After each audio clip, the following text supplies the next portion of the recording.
Little bit of bitch could have been my friend. Now you gotta walk, walk, walk, walk, walk with.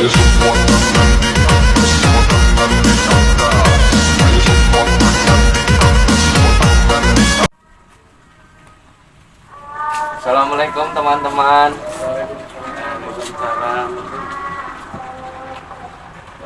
Baik, kami dari kelompok 10 ingin berdiskusi tentang masalah dan solusi kandidat gubernur BI dan harapan suku bunga rendah. Yang pertama adalah saya Brian Noval Putra Bambang dengan NIM 203102165 dan selanjutnya saya Supandensi Panggang dengan NIM 2003102191 dan selanjutnya saya Aditya Kumbareka Prasetya dengan NIM 20031102161. Baik, kita akan membahas dan mencari solusi tentang kandidat gubernur BI dan harapan suku bunga rendah di Indonesia. Baik, materi yang kita ambil adalah kandidat pro suku bunga murah. Sejak Amerika Serikat atau AS dan negara-negara ekonomi maju berjibaku dengan inflasi tinggi, era likuiditas murah dengan suku bunga hingga 0%. Pasca 2008 berakhir, sabuk moneter melalui suku bunga kebijakan yang ketat memberikan tekanan serius pada cost of fund dunia usaha. Bangkrutnya lembaga keuangan di negara maju seperti AS adalah nyata, tidak luput efek tularnya hingga ke Indonesia. Kabar yang mengemuka di media, Presiden Jokowi memberikan tantangan bagi gubernur BI ke depan untuk bisa mendorong kebijakan suku bunga murah melalui pengendali BI 7D repo rate atau B17 yang akomodatif terhadap pertumbuhan ekonomi. Keinginan Presiden tersebut dengan harapan pertumbuhan kredit dapat menjadi katalis salju pertumbuhan ekonomi hingga mencapai 7% sebagai pemenuhan janji politik Jokowi. Namun lagi-lagi arah kebijakan moneter yang sifatnya ekspansif atau expansionary monetary policy dan kontraktif atau contractionary monetary policy sangat bergantung pada siklus bisnis atau konjungtur ekonomi. Selain itu, politik diskonto adalah salah satu strategi dari kerangka kerja Inflation Targeting Framework atau ITF, sehingga suku bunga kebijakan adalah sinyal kebijakan moneter dan suku bunga pasar uang antar bank. Baik, selanjutnya akan dibacakan oleh teman saya. baik, materi selanjutnya saya akan lanjutkan atau saya bacakan tentang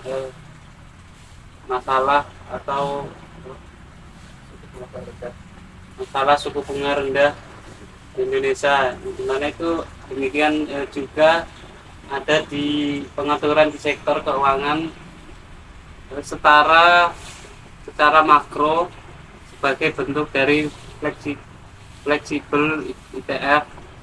Pekerjaan rumah yang diberikan Presiden bukanlah suatu perkara yang berdiri sendiri, namun tapi berkelindan dengan perekonomian global, terutama itu negara-negara maju yang kemungkinan masih menjalankan tightening policy di atas suku bunga bank sentralnya dalam mencapai sasaran inflasi.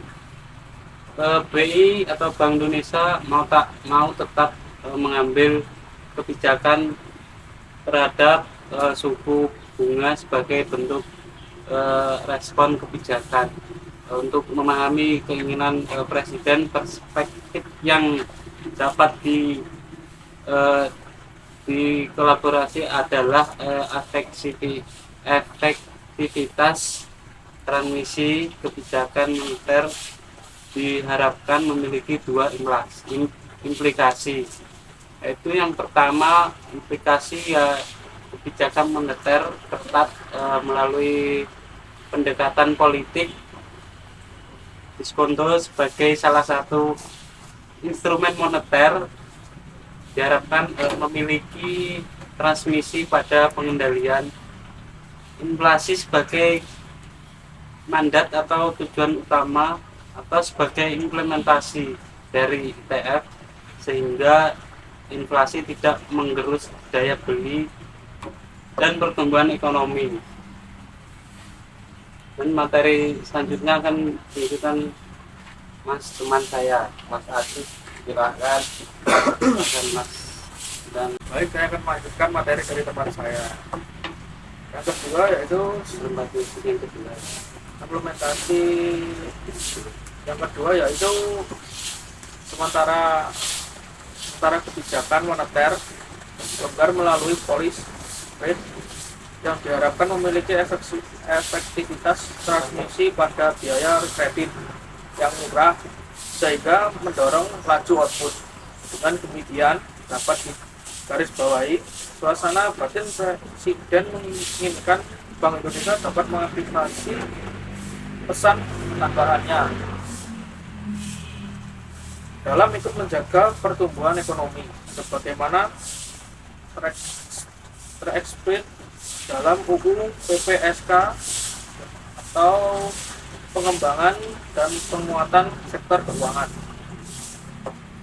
Transmisi kebijakan moneter Bank Sentral selain OPT, operasi pasar terbuka diharapkan berpengaruh terhadap aktivitas ekonomi dan keuangan melalui berbagai saluran transmisi kebijakan moneter. Di antaranya saluran uang, kredit, suku bunga, nilai tukar, harga aset, dan ekspektasi. Dari sektor keuangan, transmisi kebijakan moneter diharapkan berpengaruh terhadap suku bunga, nilai tukar, dan harga saham, di samping volume dana masyarakat yang disimpan bank, kredit yang diseluruhkan bank kepada dunia usaha, penanaman dana pada obligasi, saham, maupun sekuritas lainnya. Siap. Apa masih ada tambahan? Mungkin sedikit lagi saya akan tambahkan.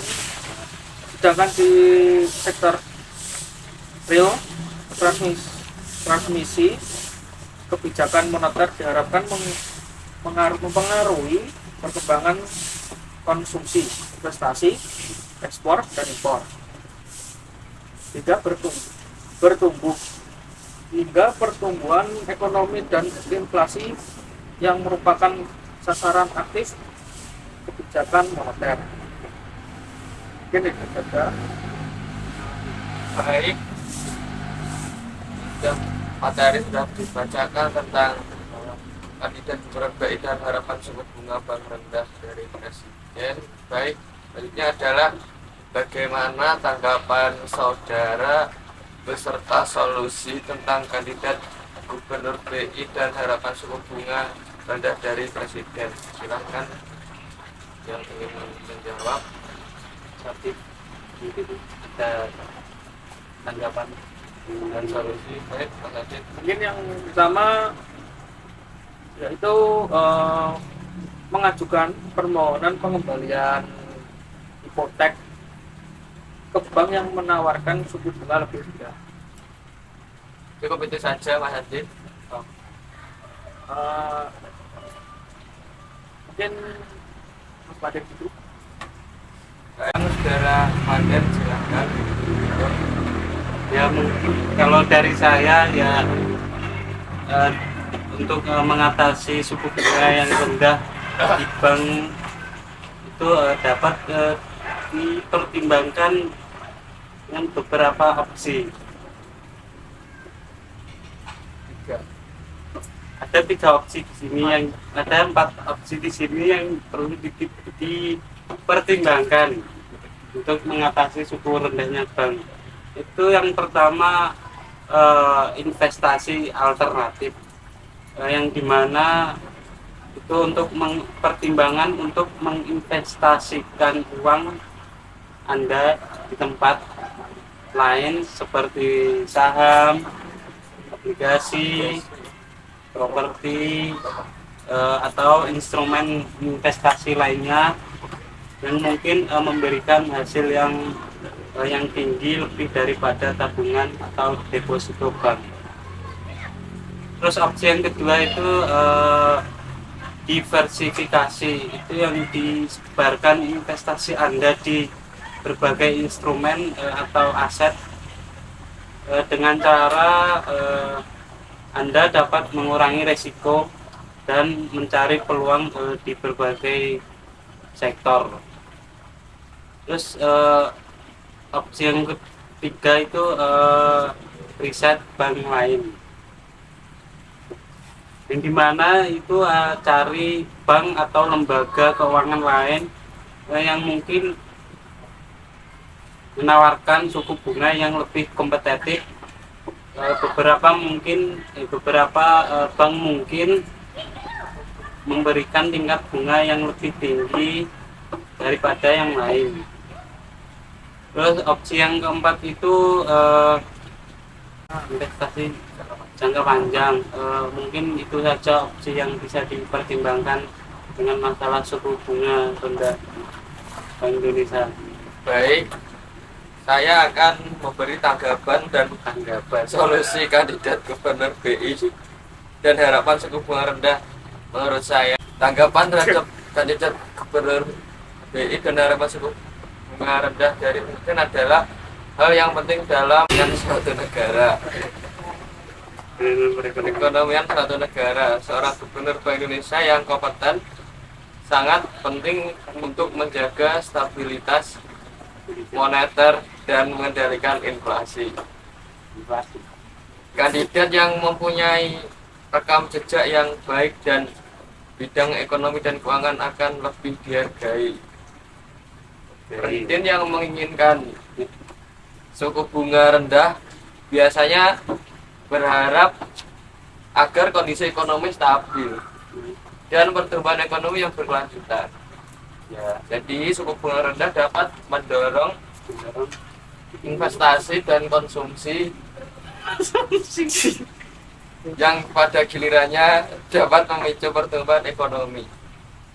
Namun suku bunga rendah juga harus diimbangi dengan kebijakan yang bijaksana untuk menghindari risiko inflasi yang tinggi. Penting untuk mencari keseimbangan antara menjaga stabilitas moneter dan mendukung pertumbuhan ekonomi. Kandidat gubernur BI Bank Indonesia yang terpilih perlu memiliki pemahaman yang mendalam tentang dinamika ekonomi dan keuangan serta kemampuan untuk mengambil keputusan yang tepat untuk mencapai tujuan itu. Baik, kesimpulan Mungkin saya akan menambahkan sedikit. baik, Mas Jumlah. Nah itu memindahkan sebagian simpanan bank. Itu apa Mas? Tanggapan saya akan melakukan tanggapan. Itu memindahkan sebagian simpanan bank Anda ke instrumen lain yang menawarkan imbalan lebih besar, lebih tinggi, seperti reksadana, Oke, pasar uang, baik, atau dana saham. baik, Mungkin itu tanggapan dari Mas. baik. Tanggapan dari Mas Adit sudah jelas dan mudah diterima. Baik, sekian tentang materi kandidat gubernur BI dan harapan suku bunga rendah dari Presiden. Kami sudah membacakan materi, sudah memberi solusi dan tanggapan masing-masing tentang kasus ini, dan masalah ini. Oke, Sekian dari kelompok 10. Apabila salah kata kurang lebihnya Mohon maaf. kami mohon maaf, mohon dimaklumi. wassalamualaikum warahmatullahi wabarakatuh.